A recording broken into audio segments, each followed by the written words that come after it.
Sudah nyala? Sudah. Framingnya sudah oke? Bagus. Suara sudah clear? Top. Oke, baru sekarang teman-teman saya bisa membuat konten ini.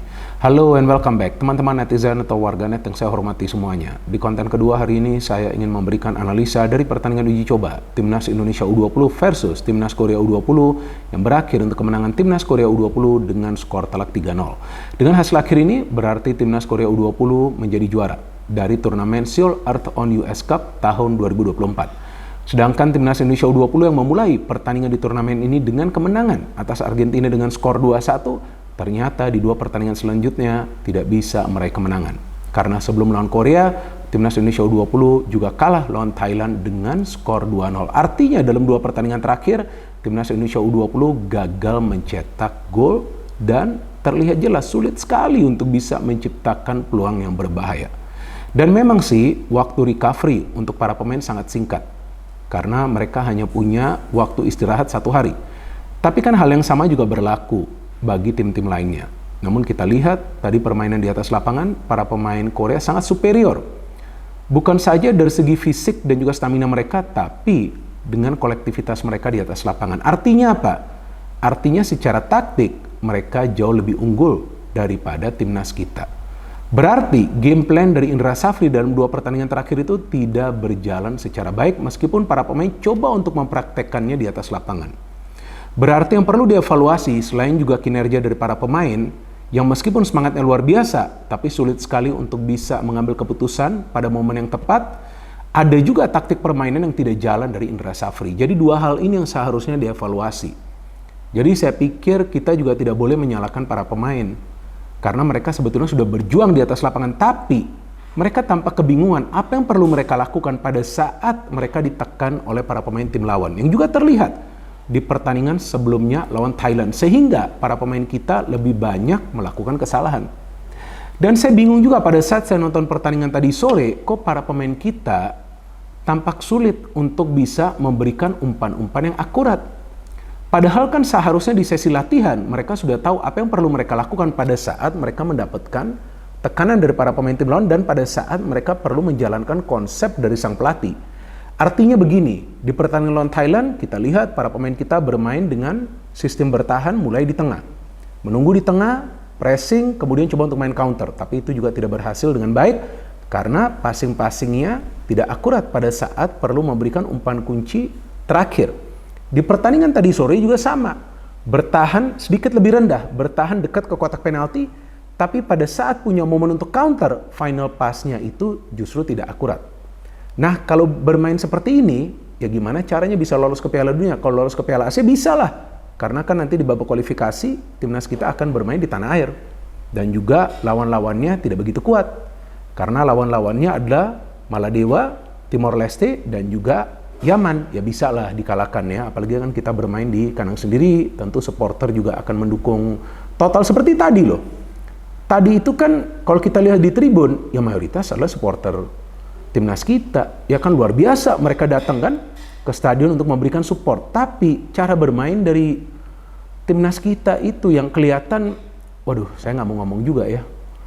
Ini saya bingung juga nih. Saya jadi teringat dengan permainan timnas tempo dulu nih. Tempo dulu tuh yang saya ingat kalau ketemu tim-tim kuat seperti Korea, Jepang udah gak bisa main. Nah tadi juga sama gak bisa main, bingung juga saya. Kok para pemain kita sulit sekali untuk mengambil keputusan gitu. Mereka tampak gak ngerti apa yang perlu mereka lakukan. Nah disinilah kita melihat pada saat para pemain ini kebingungan, ya gak mungkin juga para pemain kita akan bisa lepas dari tekanan para pemain Korea. Dan memang Korea mencetak gol dari bola mati ya 2 kali ya, dua-duanya kan dari corner. Dan saya melihat di sini juga para pemain kita seperti bingung gimana caranya untuk bisa mengantisipasi umpan-umpan lambung. Padahal kan seharusnya hal seperti ini juga mereka jalani di sesi latihan. Bahkan ada Kadek Arel yang dekat dengan pemain Korea tapi dia terlihat terlambat melompat sehingga pemain Korea tersebut bisa mencetak gol pertama. Kemudian gol kedua saya lebih bingung lagi. Hanya ada 3 pemain Korea di dalam kotak penalti dibandingkan ada 5 pemain kita di dalam kotak penalti. Tapi kok para pemain kita hanya melihat pemain Korea yang menguasai bola, bukan pemain Korea yang melakukan pergerakan tanpa bola. Ini juga kesalahan yang sama yang mereka lakukan lawan Thailand. Jadi seharusnya jika lawan Thailand itu sudah kelihatan kesalahan dari para pemain, kan sebetulnya bisa saja dievaluasi agar kesalahan tersebut tidak terulang. Nah, saya bingung kenapa terulang lagi di pertandingan sore hari ini. Oke lah, ini memang hanya sebuah pertandingan uji coba. Artinya, kalaupun kalah, ya bukan kiamat bagi timnas Indonesia U20 ya dong. Ini kan pertandingan uji coba, tapi cara bermain itu kan yang perlu kita kritisi. Cara bermainnya seperti apa? Nah, kalau saya lihat tadi cara bermainnya nggak pakai konsep. Ya kenapa? Bertahan, dapat bola bingung, mau mengalirkan bola kemana, mau build up dari belakang juga nggak bisa. Cara untuk lepas dari tekanan para pemain tim lawan nggak tahu mereka caranya seperti apa. Kalau mainnya seperti ini, modal semangat doang, ya gimana caranya mau lolos ke Piala Dunia? Karena targetnya kan untuk lolos ke Piala Dunia U20. Kalau mau lolos ke Piala Asia kan sebelumnya juga sudah pernah lolos, ya kan? Jadi ya ini banyak hal yang perlu dievaluasi. Dan saya pikir bagusnya nih kalahnya di pertandingan uji coba, dan saya harapkan akan ada yang namanya evaluasi, karena seharusnya sudah kalah lawan Thailand dengan skor 2-0, ada kesalahan yang terjadi di pertandingan tersebut, ya gol pertama, ya seharusnya hal tersebut tidak terulang di pertandingan sore hari ini, meskipun saya melihat sih gol dari Korea ya nggak adalah kesalahan dari para pemain kita, tapi pada saat pertandingan berjalan beberapa kali ada kesalahan yang coba dimanfaatkan oleh para pemain Korea, dan gol ketiga Korea juga seperti itu, dari set piece, mirip dengan gol pertama mereka, kan aneh ini. Nah, saya nggak ngerti apakah para pemain kita kelelahan karena recovery-nya memang minim, tapi jika para pemain kita kelelahan artinya memang fisik dan stamina mereka belum kuat ini. Ya harusnya digembleng lagi nih latihan fisiknya, iya dong, biar kuat. Ya memang nanti sih kalau di Piala Asia kan ya waktu recovery-nya mungkin lebih dari 1 hari atau 2 hari ya, mungkin bisa juga 3 hari. Karena kan ada banyak pertandingan ya, bukan saja pertandingan dari beberapa tim. Tapi ya kalau nggak mulai dari sekarang, fisik dan juga stamina mereka ini digembleng, ya nanti nggak akan bisa sampai pada peaknya. Dan memang para pemain Korea bermainnya enak banget, kelihatan lah para pemain kita nih kalah kelas. Ya saya harus fair ya ketika saya memberikan analisa. Kalah kelas, bukan saja secara individu tapi juga secara kolektivitas. Bahkan dari segi duel one on one, para pemain Korea tuh lebih banyak memenangi duel tersebut. Para pemain kita dengan begitu mudah terjatuh. Saya kaget banget loh nonton permainan dari timnas Indonesia U20 baru saja nih kan baru selesai nih pertandingan. Saya kaget, gak nyangka saya mainnya kok seperti ini. Ini kan tim yang sebetulnya sudah punya chemistry dari Piala AFF U19 lalu. Ya oke, memang Jens Riven dan juga Walber Jardim tidak bermain, tapi ya gak bisa juga itu dijadikan alasan kan, tanpa mereka juga bisa menang lawan Argentina. Kok tiba-tiba ngedrop? Kalau dibilang masalahnya adalah masalah mental, ya saya gak yakin juga masalah mental. Kenapa harus ada masalah mental, kenapa mentalnya lemah di pertandingan uji coba? Ini kan hanya pertandingan uji coba, maka itu seperti yang saya katakan, para pemain kita harus bermain tenang, bermain lepas, nothing to lose. Kalaupun kalah juga, saya pikir kita bisa memaklumilah kekalahan dari timnas Indonesia U20, tapi cara bermain itu kan yang kita mau lihat. Kalau cara bermainnya seperti ini sepertinya para pemain timnas Indonesia U20 masih belajar cara bermain bola secara benar, secara kolektif. Kan harus ada yang namanya teamwork. Memang babak kedua, para pemain kita beberapa kali menciptakan kepanikan di ruang pertahanan Korea, tapi juga karena para pemain Korea sudah memilih bertahan di tengah dan coba untuk memanfaatkan kesalahan dari para pemain timnas Indonesia U20 dan membangun counter attack beberapa kali. Dan Ikram itu saya juga kaget loh melakukan kesalahan tuh di babak pertama, hampir loh itu gol. Tapi bagus juga Kadek Ariel bisa melakukan blocking. Jadi saya melihat para pemain kita bermain dengan semangat yang luar biasa, gak perlu diragukan. Ya, mereka coba untuk mengeluarkan seluruh energi mereka. Meskipun tampaklah mereka kesulitan untuk mengimbangi kekuatan fisik dari para pemain Korea. Tapi kan modal semangat doang nggak cukup. Harus ada juga permainan secara taktis. Para pemain Korea itu dari menit pertama sudah langsung ngegas, menutup ruang. Mereka bermain dengan high pressing tinggi. Ketika ada tim bermain dengan pressing tinggi, caranya, sepengetahuan saya, untuk bisa mengantisipasi pressing tinggi dan ball possession dari para pemain tim lawan adalah untuk counter press dengan melakukan high pressing. Jika yang dipilih adalah low block atau juga mid block, maka itulah yang akan memberikan ruang dan waktu bagi para pemain tim lawan, dan itu yang terjadi teman-teman. Karena para pemain Korea bisa membangun serangan sampai ke ruang pertahanan timnas Indonesia.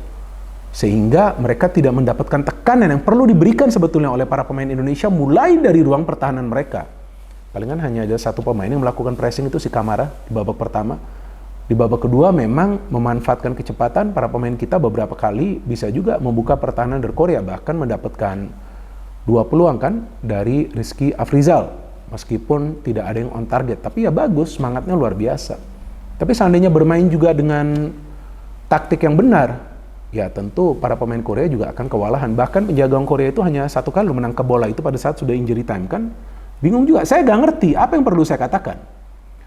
Jujur loh, saya kaget lihat permainan dari Timnas Indonesia U20 tadi. Ya udah, pasti alasannya dipakai kan ini pertandingan uji coba, nanti akan ada evaluasi. Seharusnya evaluasi itu sudah dilakukan pada saat Timnas Indonesia U20 kalah lawan Thailand dengan skor 2-0. Karena Argentina saja bisa mengalahkan Thailand. Betul dong? Korea bisa membantai Thailand dengan skor 4-1. Masa Indonesia kalau lawan Thailand oke lah ada kesalahan dari pemain, kemudian juga ada wasit tuh yang tidak menghindar ketika ada passing diberikan, tapi kemudian pemain kita justru bertabrakan dengan wasit sehingga pemain Thailand bisa membangun counter dan mencetak gol. Tapi sebetulnya Indonesia juga punya peluang untuk mencetak gol lawan Thailand, tapi peluangnya juga agak banyak dan sulit sekali juga untuk memberikan umpan kunci terakhir yang akurat. Artinya apa? Artinya para pemain Timnas Indonesia U20 harus tahu kapan mereka memberikan passing pada timing yang pas. Jadi pengambilan keputusan itu harus mereka belajar agar mereka tidak terlalu lama mengontrol bola. Karena beberapa kali pada saat para pemain Timnas Indonesia U20 harusnya memberikan umpan, mereka coba untuk mengontrol bola atau juga menguasai bola lebih lama sehingga bisa direbut oleh para pemain Korea. Dan terlihat jelas para pemain Korea bermain dengan satu tujuan untuk bisa menang dengan mencetak sebanyak mungkin gol. Karena mulai dari babak pertama, kita lihat mereka sudah langsung tancap gas. Pada saat mereka sudah unggul dengan skor 3-0, baru mereka mengendorkan serangan mereka. Itu pun kita lihat para pemain kita masih sulit untuk melakukan yang namanya counter pressing. Tapi seperti yang juga saya katakan di konten sebelumnya, kita sebetulnya tidak perlu berkecil hati, tapi saya pikir tidak ada salahnya juga jika kita mulai merasa was-was dengan melihat permainan dari Timnas Indonesia tadi sore, karena kita tahu bahwa Timnas ini diberikan target untuk bisa lolos ke Piala Dunia U20. Kalau lolos ke Piala Asia, feeling saya bisa, tapi untuk bisa lolos ke Piala Dunia dengan cara bermain seperti ini, saya gak yakin. Ya kita tunggu saja nanti persiapan lanjutan dari Timnas Indonesia U20 dan juga nanti pertandingan dari Timnas Indonesia U20 di babak kualifikasi Piala Asia U20. Tentu kita harus terus support teman-teman. Seperti tadi kita lihat jumlah supporter kita banyak sekali di tribun memberikan support secara total. Itulah yang perlu kita lakukan. Jadi jangan sampai kita hanya memberikan support pada saat timnas kita itu menang, nggak boleh. Pada saat mereka kalah seperti ini, kita perlu memberikan support. Tapi nggak ada salahnya juga dong kita kritisi. Kenapa nggak boleh? Kan kita semua ingin agar timnas kita maju. Jadi jika ada yang baperan dengan kritikan, ya nggak usah dengerin juga analisa di channel YouTube Triple B. No hate, no politics, only football. Salam sepak bola.